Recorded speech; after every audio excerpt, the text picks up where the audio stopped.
I am Eleanor May Thompson, 84 years old, and I am dying. The doctors say I have maybe 3 weeks left. But before I go, I need to tell you about the secret that has been eating me alive for 67 years. Last night, my granddaughter Sarah helped me pull out the old shoebox from under my bed. The one I told everyone contained my late husband's war medals. That was a lie. Inside that box was a tiny blue blanket, a hospital bracelet that read Baby Boy Thompson, and a letter I wrote but never sent. The letter was addressed to my son. The son I told everyone died at birth in 1957. The son I've been mourning publicly for nearly 7 decades. He didn't die. I gave him away, and that lie has been the poison in my veins ever since. It was 1956, and I was barely 18, fresh out of high school, engaged to Billy Thompson, the most handsome boy in our small Kansas town. We were planning a summer wedding when I discovered I was pregnant. Billy was thrilled, but I was terrified. Not because I didn't want the baby, I did, desperately, but because of what I knew about my family that no one else did. My mother had been institutionalized when I was 12, for what they called melancholia, what we now know as severe depression. But in those days, mental illness was shameful, hereditary, something to be hidden. My father made me promise never to tell anyone about Mama's condition. It runs in families, he said. No man will want to marry you if he knows. I kept that promise. Even Billy didn't know why my mother had really gone away when I was young. When I was 6 months pregnant, I started having what I now know were panic attacks, terrible episodes where I couldn't breathe, couldn't stop shaking, couldn't think clearly. I went to Doc Harrison, the only doctor in our small town. He was ancient even then, probably in his 70s, and he had delivered half the babies in the county. Mrs. Thompson, he said after examining me, I'm afraid you're showing signs of the same nervous condition your mother had. My blood ran cold. What do you mean? The melancholia. It's hereditary, you know, and pregnancy can trigger it. I've seen it before in women from families like yours. He prescribed bed rest and pills that made me feel like I was floating underwater. But the worst part was what he said next. You need to consider what's best for this baby. A child raised by a mother with this condition, well, it's not fair to the child, is it? I tried to explain to Billy what Doc Harrison had said, but he just laughed it off. Ellie, honey, you're just having pregnancy jitters. Every woman gets nervous before her first baby. But I knew it was more than that. I was having episodes where I couldn't remember hours at a time. I would find myself in the kitchen at 3 a.m., not knowing how I got there. Billy started working longer hours at the grain elevator. I think he was scared of me, though he never said so. The baby will fix everything, he kept saying. Once the baby comes, you'll be fine. But I wasn't fine. I was getting worse. And I was terrified that I would hurt the baby, that I would pass on this curse to an innocent child. I went into labor on a cold February night in 1957. Billy was out of town on business, and I was alone when the contractions started. Mrs. Henderson, our elderly neighbor, drove me to the hospital in her old Ford. I remember gripping her hand so tight I left marks. Please, I whispered to her, if something happens to me, don't let them give the baby to Billy. Promise me. She looked at me strangely, but nodded. Nothing's going to happen to you, dear. But I knew something was going to happen. I could feel it in my bones. The birth was difficult. 23 hours of labor, and I was delirious for most of it. When they finally placed my son in my arms, I looked into his perfect blue eyes and knew I couldn't keep him. Not because I didn't love him. Because I loved him too much to curse him with the life I was living. I can't, I whispered to the nurse. I can't take care of him. Don't worry, honey, she said. All new mothers feel overwhelmed. It'll pass. But it wasn't going to pass. Dr. Harrison had been right. I was having the same breakdown my mother had. I could feel my mind slipping away, piece by piece. I made the decision in that hospital room. I would tell everyone the baby died. I would give him to a family who could love him without the shadow of mental illness hanging over them. The nurse was horrified when I told her. Mrs. Thompson, you can't be serious. "This is your child. He deserves better than me," I said. "He deserves a mother who won't end up like mine did." Dr. Harrison arranged everything. He knew a family in Colorado who couldn't have children. "Good people," he said. "Stable people.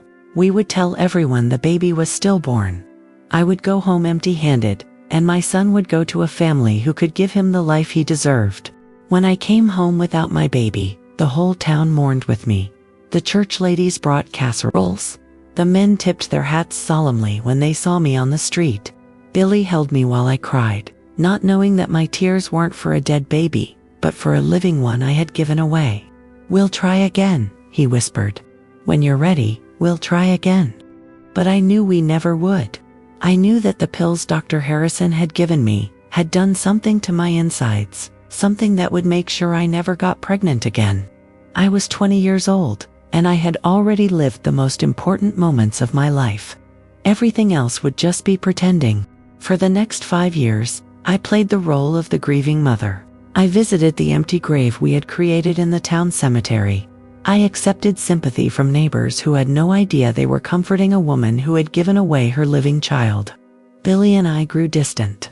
He wanted to move on, to try for another baby. I couldn't tell him why that was impossible. "It's like you're married to a ghost," he said one night. "You're not the same person I married." He was right. The person he married died in that hospital room when I handed my baby to strangers. We divorced in 1962. Billy moved to California and remarried. I heard later that he had 3 children with his second wife. I was glad for him. I became a secretary at the local elementary school. Being around children was both torture and salvation. Every little boy with dark hair made me wonder if he looked like my son. Every laugh, every cry, every scraped knee reminded me of what I had given up. But I was good at my job. I had a gentleness with the children that came from understanding loss.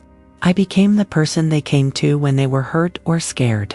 "Mrs. Thompson has magic hands," the teachers would say. "She can calm any child down." I wasn't magic. I was just a woman who knew what it felt like to lose everything, and had learned to be gentle with other people's pain. Every year on February 14th, his birthday, I would sit in my car outside the post office, holding a letter I had written to my son. I never sent any of them, but I wrote them anyway.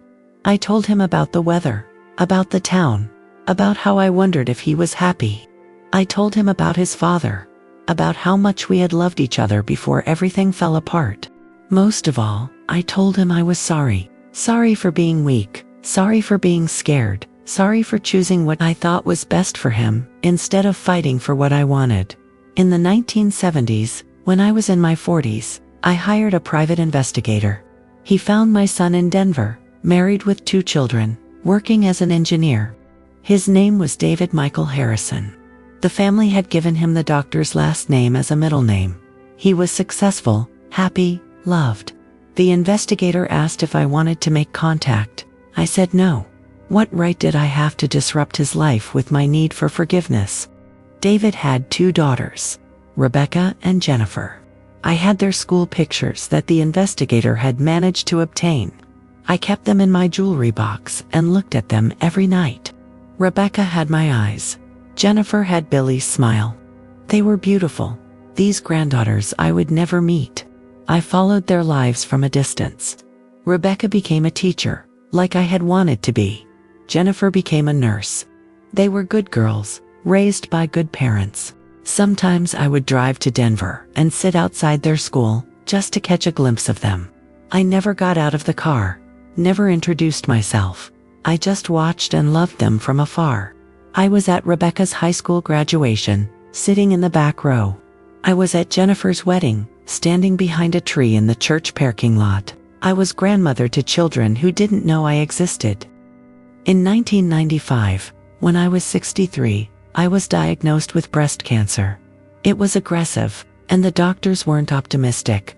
Facing death made me realize how much time I had wasted hiding from my own life. I had spent 40 years mourning a choice I couldn't change instead of living the life I had left. I survived the cancer, but barely. The chemotherapy left me weak and fragile. I had to retire from the school, and suddenly I was alone, with nothing but my memories and my regrets. That's when I decided to start writing letters again. Not to my son this time, but to my granddaughters. I wrote to Rebecca about how proud I was of her teaching career. I wrote to Jennifer about how beautiful she looked in her wedding dress. I wrote about the grandmother I wished I could have been. I never sent those letters either. But writing them kept me connected to the family I had created but couldn't claim. In 2001, I was diagnosed with mild dementia. The doctor said it was the early stages, that I might have several good years left if I took care of myself. But I was tired. Tired of living with the secret. Tired of pretending to be someone I wasn't. Tired of loving people who didn't know I existed. I went to Father Michael at St. Mary's, the church I had attended for 50 years. I told him everything. About the baby. About the lie. About the life I had built on a foundation of deception. He listened without judgment, holding my hands while I cried 40-year-old tears. "My child," he said gently, "you've carried this burden long enough. Have you considered that your son might want to know you?" I had considered it. I had considered it every day for 44 years. "What if he hates me?" I whispered. "What if he can never forgive me for giving him away? What if he doesn't?" Father Michael replied, "What if he understands? What if he's been wondering about you all these years too?" That night, I wrote the most important letter of my life. I told David everything. About the mental illness, about the fear, about the decision that had haunted me for decades. I told him about the letters I had written but never sent. About the birthdays I had celebrated alone. About the grandmother I had been to his children from a distance. I told him I didn't expect forgiveness. I just wanted him to know that giving him away was the hardest thing I had ever done, and that I had never stopped loving him. I mailed the letter on a Tuesday. By Friday, my phone was ringing. "Mom." The voice was deep, gentle, uncertain. "Is this ... Is this Eleanor Thompson?" I started crying before I could answer. After 44 years, my son was calling me Mom. David drove from Denver to Kansas that same weekend. I was so nervous I could barely breathe. What if he was disappointed? What if I wasn't what he had hoped for? When he walked up to my front door, I saw Billy in his face, but I saw myself too. He was tall and kind-looking, with gentle hands and worried eyes. "I've been looking for you my whole life," he said. And then he hugged me like he used to hug me when he was just hours old. We talked for 12 hours straight. He told me about his childhood, about his adoptive parents who had been wonderful, about his career, his wife, his daughters. "They told me you died," he said. "They told me you died giving birth to me. I grew up thinking I had killed my mother." The guilt I felt in that moment was overwhelming. In trying to protect him from one kind of pain, I had given him another. "I'm so sorry," I whispered. "I thought I was doing the right thing." "You were," he said firmly. "You were 18 and scared and alone. You gave me two parents who loved me and gave me opportunities you couldn't have given me then." Rebecca and Jennifer drove down from Denver the next day. They were both in their 30s now, married with children of their own. I was a great-grandmother to babies I had never met. Rebecca looked exactly like I had at her age. Jennifer had Billy's laugh and my stubborn chin. They were perfect, these granddaughters I had loved from a distance. "We always knew something was missing," Rebecca said. "Dad would get this look sometimes, like he was remembering something sad. We used to joke that he was looking for his real family," Jennifer added. "We had no idea he was looking for you." They showed me pictures of their children, my great-grandchildren, 4 beautiful babies who carried my genes, my blood, my love. For the first time in 44 years, I felt like I belonged somewhere. That Christmas was the most beautiful of my life. David's whole family came to Kansas to spend the holidays with me. My little house was full of laughter and love for the first time in decades. I watched my great-grandchildren play with toys under the tree I had decorated for them. I listened to my granddaughters talk about their jobs, their husbands, their dreams. David sat beside me on the couch, holding my hand like he used to hold on to my finger when he was a baby. "I have something for you," he said, and handed me a small wrapped box. Inside was a gold locket with a picture of him as a baby on one side and his daughters on the other. "I want you to have this," he said. "I want you to know that you were never really gone. You were always in my heart." I wore that locket every day for the rest of my life. I spent the next few years traveling between Kansas and Colorado, splitting my time between my house and David's family. I was finally the grandmother I had always wanted to be. I told my great-grandchildren stories about their great-grandfather Billy, about the small town where their grandfather was born, about the family history they had never known. I taught Rebecca's daughter how to knit, the same way my own mother had taught me before she got sick. I sang lullabies to Jennifer's son, finishing the songs I had started 60 years ago. "Tell us about when Grandpa was a baby," they would say. And I would tell them about the 3 hours I had held him, about how perfect he was, about how much I loved him even when I had to let him go. I never told them about the mental illness, about the fear that had driven me to give him away. That was my burden to carry, not theirs. My dementia progressed slowly at first, then more rapidly. I would forget names, forget conversations, forget what year it was. But I never forgot David. Even when I couldn't remember what I had eaten for breakfast, I could remember the weight of him in my arms, the sound of his first cry, the way he looked at me with those serious blue eyes. "Mom," he would say when I got confused, "I'm David, I'm your son." And I would remember. Maybe not everything, but I would remember that I loved him, that I had found him, that I wasn't alone anymore. The family took turns caring for me. Rebecca would read to me, Jennifer would brush my hair, David would hold my hand and tell me stories about his childhood. They were so patient, so loving. They never made me feel like a burden, even when I couldn't remember their names. As my condition worsened, I started having more lucid moments mixed with the confusion. During one of these clear times, I asked David to bring me my old guitar. "I want to sing you the lullaby I never finished," I told him. He sat beside my bed while I played the simple melody I had hummed to him when he was a baby. My voice was shaky, my fingers clumsy, but I sang every word. "Hush now, my baby. Don't you cry. Mama's here. I'm by your side. Though the world may seem so wide, you're safe here in my arms tonight." I had written those words 44 years ago and never had the chance to sing them to him. Now, finally, I could finish the song. David cried when I finished. "That's beautiful, Mom. Did you write that for me?" "I wrote it the day you were born," I said. "I just never got to sing it to you until now." Knowing that my time was limited, I spent my lucid moments writing letters to my family. Letters to be opened after I was gone. I wrote to David, telling him how proud I was of the man he had become, how grateful I was that he had found me, how sorry I was for the years we had lost. I wrote to Rebecca and Jennifer, telling them about the grandmother I had been to them from a distance, about how I had celebrated their achievements even when they didn't know I existed. I wrote to my great-grandchildren, telling them about their family history, about the love that had brought us all together, about the importance of never giving up on the people you love. Most importantly, I wrote to any other mothers who might be facing the same impossible choice I had faced. I told them about the decades of regret, but also about the healing that was possible, about the love that never dies. 3 weeks before I died, I received a phone call that changed everything. It was from Helen Morrison, the woman who had adopted David. She was 86 years old, living in a nursing home in Denver. Her voice was weak but determined. "Eleanor," she said, "I've been wanting to call you for years. I need to tell you something."